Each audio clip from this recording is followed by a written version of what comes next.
गपशप एपिसोड में आज मैं बात करूँगी मूवीज़ के बारे में।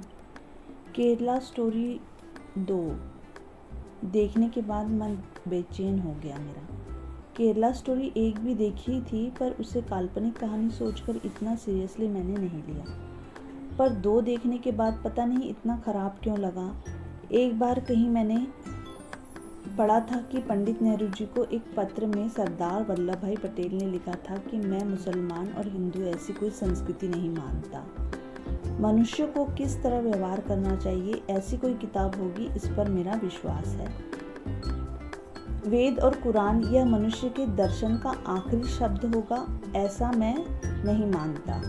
हिंदू मुस्लिम विवाह को मैं तुच्छ नज़र से नहीं देखता, मैं सहमति देता हूँ। मैं सनातन जाति व्यवस्था को अपने जीवन में कोई स्थान नहीं देता। इन विचारों से मैं प्रभावित हुई और एक शिक्षक होने के नाते मैंने हर बार धर्मनिरपेक्षता को ही चुना है। हालांकि कभी कभी भेदभाव के क्षण सामने आते हैं, तब भी मैं अपने आप को इन सब से दूर ढकेलती हूँ। अंतरजातीय विवाह को कानून में मान्यता मिली है और उसमें किसी को अपना धर्म बदलने की भी ज़रूरत नहीं है। आज की हिंदी सिनेमा में इतना विभत्स रूप क्यों दिखाया जाता है, बल्कि पहले की मूवी में इसी मुद्दे को भाईचारा के रूप में दिखाया जाता रहा है। ये सवाल मेरे अंदर बार बार उठ रहा था। क्या हमारे पास धर्म के अतिरिक्त और कोई मुद्दे नहीं हैं जिन पर काम किया जा सकता है? धार्मिक होने का क्या ये मतलब है कि हमें दूसरे धर्म का विरोध करना है? कहीं ये भी पढ़ा कि महाराष्ट्र राज्य में 6 मार्च 2026 को महाराष्ट्र धर्म स्वतंत्रता अधिनियम 2026 यह मसूदा लागू हो गया है या मंजूरी मिल गई है, जिसमें जबरदस्ती घूस देकर किसी से धर्मांतर कराने पर उस व्यक्ति को दंडित किया जाएगा। धर्मनिरपेक्ष देश में ये किस तरह का कानून है जो लोगों की स्वतंत्रता पर अंकुश लगाने बनाया जा रहा है?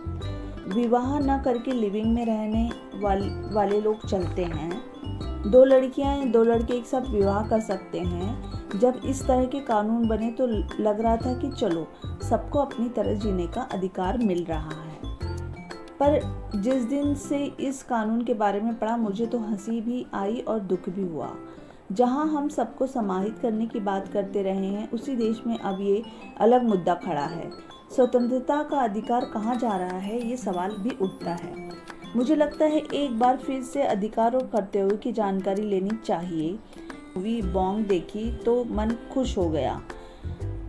रीजनल लेवल की मूवी कोई ना कोई अच्छा मैसेज देती हैं, छोटे बजट की हो पर उनकी स्टोरी बहुत अच्छी होती है, मूल्य और संवेदनशीलता से भरी होती हैं।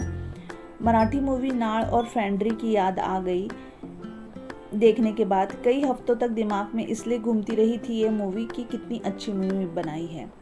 मेरे ये विचार सारे व्यक्तिगत हैं, मुझ तक ही सीमित हैं। हो सकता है आप इससे सहमत ना हो। आपको मेरा ये एपिसोड कैसा लगा ज़रूर बताइएगा और लाइक सब्सक्राइब करिएगा। धन्यवाद।